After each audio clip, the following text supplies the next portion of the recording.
a preppy pink Halloween house in Adopt Me. It will not just be pink, it'll be like a mix of black and orange and that. So yeah, before we get started, please make sure to like and subscribe to my channel and comment below if you love this house. And it's not gonna be a speed build because it's not made by me, but I'll be making it, but it's like a video I've seen on YouTube. So I'm gonna give credits to this girl called Kylie's X Angels. So basically, I found her channel like I think a few weeks ago, and I've seen a lot of her cute preppy speed reels, and I love them so much. And if you guys want to check her channel, you guys can. I'm gonna tag her channel in the description. I'll be putting it right here, so you guys can, you know, maybe see the house and like it. And obviously, you guys, I think she said you guys could give credits or not. I'm not sure, but you guys can obviously ask. And yeah, she's built like a cute preppy island house, a sandbox house, a small house, and I think she's doing another one soon. So I'd love to see that. Alright, please, let's get to this video, and please don't judge me being really slow. It's because I'm watching the video while I'm building it, and yeah, of course, credit goes to her.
Articles. So I think I ran out of bucks, and I think I spent like nearly 2,000 bucks.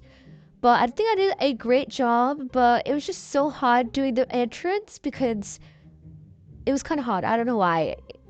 I'm just not great at building. But obviously, credits goes to Kylie's ex Angels. I'll be tagging her.